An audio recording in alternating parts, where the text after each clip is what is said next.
that a genocide was committed against my people, indiscriminate killing against my people. You know, we, the Jewish people, we recognize evil when we see it. What happens when an Israeli government spokesperson with smooth talk faces a journalist who refuses to accept lies? You get an interview that feels like a public trial. Welcome to this video. What to expect: a relentless interrogation, sharp questions, evasive answers, and the slow, public breakdown of the Israeli propaganda machine. The journalist is sharp, unforgiving, armed with facts, and has zero tolerance for hypocrisy. He's every government spokesperson's worst nightmare. David Mencer, spokesperson for the Israeli government, a master at repeating talking points by heart. He falls apart the moment he's asked for proof. His answers: numbers with no source, claims with no evidence, and a tone that swings between playing the victim and acting morally superior. This interview shows how language is used to justify war, because truth gets drowned in numbers, in framing, in spin, and because some people refuse to stay silent, like this journalist. You'll see Mencer lose credibility, sentence by sentence, and you'll hear how the most humane military clashes with images, data, and international law. So watch, respond, share, leave a comment. What's your take on this? Like the video if you value truth over propaganda, and subscribe if you're done with the sugar-coated version of reality. This isn't an interview. This is an autopsy on credibility. Let's begin. What has Israel achieved through the war? Well, first things first, Yama, it's important to understand that this was not a war we wanted. This war shocked us. Almost everyone here knows someone that was killed on October the 7th. It shook our very sense of security. Our war aims are the same as on day one. They are, of course, to defeat Hamas, to make sure that they cannot exist anymore politically, militarily, to bring back our hostages, and also to ensure that Gaza can never be a threat, not only to Israel, but to the civilized world as well. So those are our war aims. Mm-hmm. You said your government set three goals: destroy Hamas, return the hostages, and give the Israelis their sense of security back. But you've failed to deliver on all these promises. Why is that, do you think? So I would challenge that wholeheartedly. Militarily, the particulars are quite interesting. We think there are 24 battalions of Hamas. We think we've destroyed at least 18 or 19 of those military battalions. There are still 4 in Rafah. You claim that you've destroyed 18 Hamas battalions. What is the proof of that? So the proof is from the battlefield itself. We know the number of Hamas and Islamic Jihad terrorists that we've killed. We know we've killed at least 13,000 terrorists, armed terrorists. I remind you again. How do you know that you've killed 13,000 terrorists? Because they were firing at us. So did you do a head count? Yes. So this is a verifiable fact, according to you. I don't say that we have their lists, I don't say we have their names, but we have killed 13,000 combatants. Yes, but it's just a number, Mr. Mencer. It's just a number. We have never seen any concrete proof that backs up this number.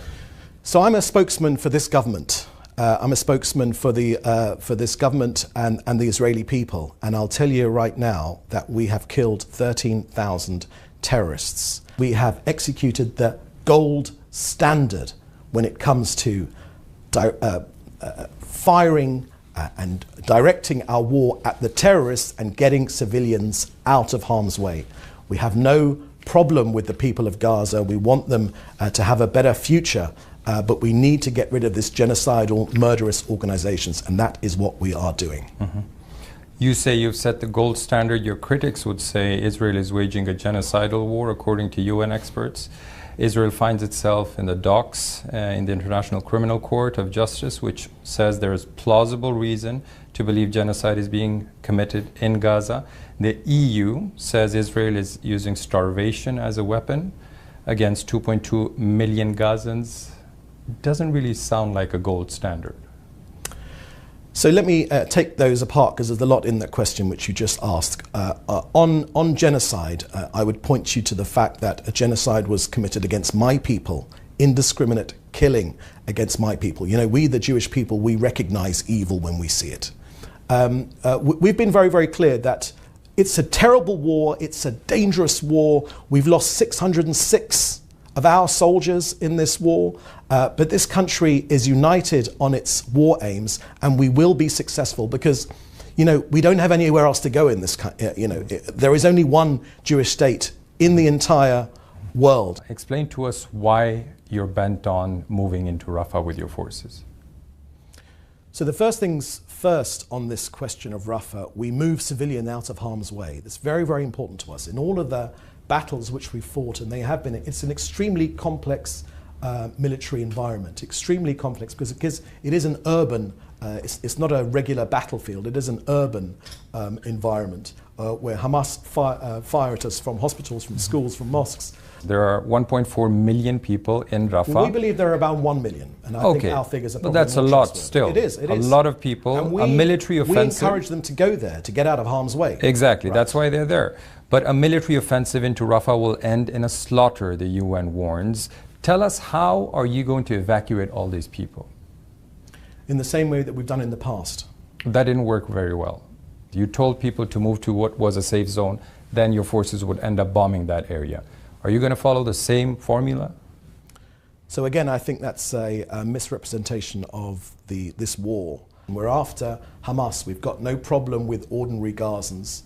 I won't be sharing with you our battle plans. They're being discussed right now. I'm not asking about the battle Right. plan, Mr. Mansour. So I'm you asking, just have to how look. are you going to evacuate 1.4 million people out of Rafah? We will do the same as we've done in other parts of this harsh military war. We move people out of harm's way. We've already acquired, there's been multiple reports of shelters which have been acquired, safe zones where people can move to. We've also seen people with white flags in plain sight being shot by your forces. We've also seen people in so-called safe zones being bombed.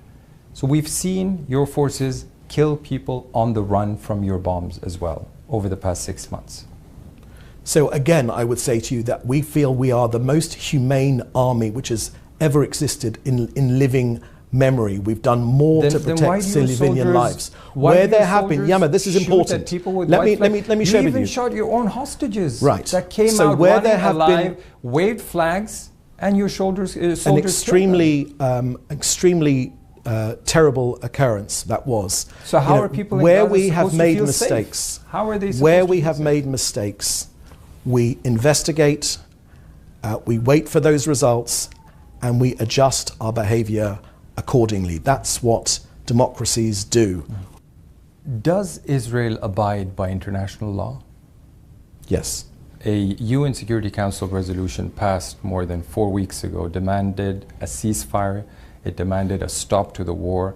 Such a resolution is legally binding for all UN members, yet your forces continue to bomb Gaza. Isn't that a clear breach of international law? So the Americans made clear that it wasn't legally binding, and with all the legal cases you can get a number of opinions, but they made sure that it wasn't legally binding. Why doesn't Israel respect the UN Security Council resolution ordering you to cease fire? You know that the only way Israel managed to release around 100 hostages was through negotiations, which paved the way for a ceasefire back in December. Yet you're continuing the war. Why? We're not dealing with Norway here. We're not dealing with Scandinavia. We're dealing with a genocidal, murderous organization. We would love to be able to settle all of our differences around the negotiating table, but again and again and again, Hamas keep walking away. And this war could end this afternoon, before the sun goes down behind me. This war could end right now if Hamas did two things: laid down their arms and released our hostages. More than 34,000 people have been killed in Gaza, according to the Palestinian Health Ministry. Your government rejects these figures. Why? Would you take the figures of Al-Qaeda at face value? But the UN and WHO says the figures from the Gaza Health Ministry, Hamas's health ministry, are reliable, that they even passed international scrutiny in previous wars. In fact, if you look up the numbers, in the wars in 2014 and 2021, Israel's and Hamas's casualty numbers were almost identical. Why would suddenly they lie in this current crisis and war? The health ministry does not differentiate between a civilian combatant, which is a tragedy, we say that very, very clearly, and a terrorist. We do. We do. The UN says these numbers coming from the Hamas Health Ministry are reliable. There's no reason to doubt them because several times this health ministry during this war has published long lists of names where you have the ID number, their names. Detailed lists have been published documenting who has been killed inside the Gaza Strip during this war. You claim you've killed 13,000 Hamas fighters, yet you haven't produced any lists whatsoever. No documentation. It's a number you're giving the world.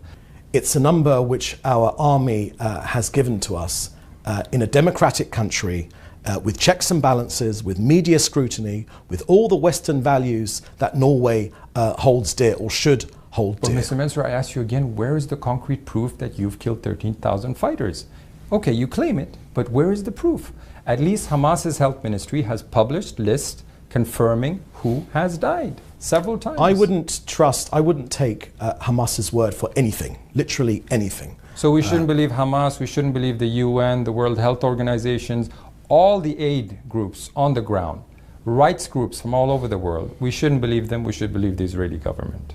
You'll excuse me if I feel extremely skeptical about almost anything which comes out of the United Nations. We are a proud member of the United Nations. Our officials express our beliefs in the United Nations, and we defend ourselves as is the right thing to do. But all of us here in Israel feel extreme skepticism at the double standards which the UN constantly throws at us. We simply don't take their word for it. They're simply quoting Hamas. Hamas is a genocidal organization, and we simply can't, you wouldn't take ISIS' word for it, so why on earth would you take Hamas's word for it? Let's move on to the attacks you've carried out against Gaza's hospitals. The UN says Gaza's health system has been completely destroyed by your forces. Why have you attacked most of the hospitals in Gaza? Because there is almost not one hospital or medical institution that has not been used as a base for terror, as for weapons storage, with tunnels underneath.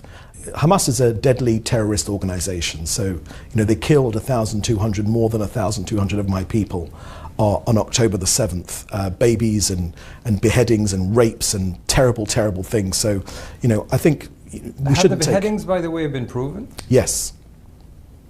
I haven't seen that proof. Can you explain it to us? Have the beheadings been proven? Yes, they have been proven. You can go on, if you speak to the IDF spokesman, I'm not a spokesman for the IDF, but they will show you the evidence if you ask for it for those terrible crimes. 1 week into the war, your army spokesperson Daniel Hagari showed the world a virtual 3D model of an alleged Hamas command and control center which stretched several stories beneath the largest medical facility in Gaza, the Shifa hospital, which you know very well of. Why haven't you shown any proof of such a command center? Again, Yama, this really line of questioning really shocks us here in Israel, because we've shown the world media, many journalists have been taken to those tunnels. We've seen those bulletproof doors. We've seen the cells, terror dungeon specifically with network. Shifa Hospital, what you've shown the world are abandoned tunnels and shafts and weapons your forces claim were found inside the hospital.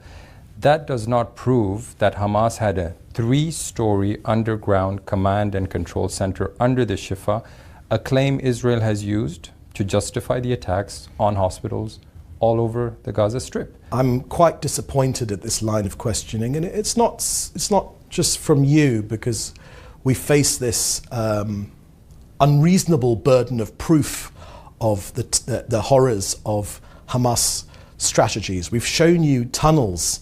Hamas has never denied they had tunnels under Gaza. That's an open secret. But you're claiming that they had a command center under the biggest hospital in Gaza. You use that as an argument to lay that hospital in ruins, and that's why it's a question the international press has to ask you. Where is this command center under the Shifa hospital? Asking questions is, of course, the right thing to do for any journalist, but we have produced evidence of terror tunnels underneath the hospital. I apologise, Yama, if it's not enough for you. I apologise for the fact that we found RPGs in an intensive care unit. I apologise for the fact that we were fired on from the maternity ward. And I can tell you one thing, it wasn't the midwives that were firing at us. The evidence is clearly there. Journalists have been taken there. There is a terror tunnel network twice the size of the London Underground. You've said it time and again, you find the line of questioning regarding the attacks on the hospitals and questioning these tunnels offensive. I don't find it offensive. I find it ridiculous, to be ridiculous. You know, for an intelligent person like you, Yama, but why it's ridiculous. What else do you need to see? You've seen videos. Listen, why Hamas admit it. We're fired from there. The terrorists are there. We kill 200 there. The doctors, we move the doctors and the patients out of the way. You know, I don't know. It's a ridiculous line of questioning. I'm not shocked by it. I find it ridiculous. But why don't you open Gaza for international press who can freely move around and check these tunnels for themselves? Because what you've done until now in this war, you've sealed the borders. No journalists, independent journalists, are allowed in to Gaza by your forces and by Egypt. The journalists you're talking about who are allowed in are handpicked by the IDF. They go on so-called embeds, where the IDF forces decide where they go, where they move, where they film, and who they talk to. That's hardly the standard of free press. So, Yama, we have taken in many journalists, critical journalists, critical journalists as well. We have taken in many journalists on the point. On guided tours, right. Mr. Mensur, that's different. That's not how free press should operate. We should have the ability, the possibility to move around freely, to check and verify things for ourselves. That's our job, especially in a war. So you're not allowing us to do our job. Yama, you've put this accusation to me. Let me give you Israeli government response. It's not an accusation, it's a fact. You do not allow independent journalists access to the Gaza Strip. You've put these points to me. Allow me to reply. Number one, this is a war zone, an active war zone, not a normal war zone, not like in other countries in the past. This is perhaps an unprecedented war zone in human history. Where so is Ukraine and Russia, where they journalists are fighting, are allowed all the way Hamas, to the front allow line. me to reply. You've asked me a question. Please do me the courtesy of allowing me to reply. So it's an active war zone. We have hostages in Gaza. We know there are still 133 of our people. Unfortunately, 36 of them have been killed. We know that our hostages are there as well. We fear for their presence as well.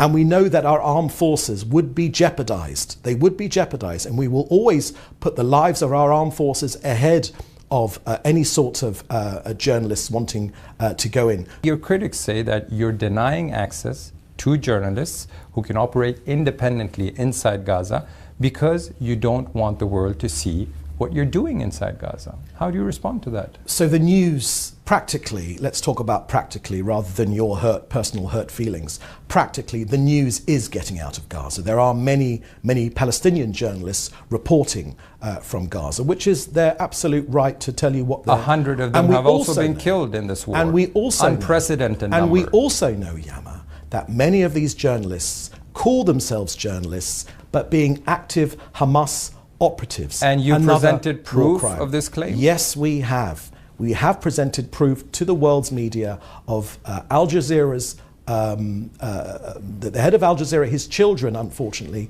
who we had to target, were Hamas operatives. So let's not paint this as some sort of pure, Norwegian type environment. Recently, an independent inquiry concluded that Israel has not produced a shred of evidence backing up their claim. Since January, your government has been claiming that UNRWA supports Hamas, that a number of UNRWA employees took active part in the October 7th attacks.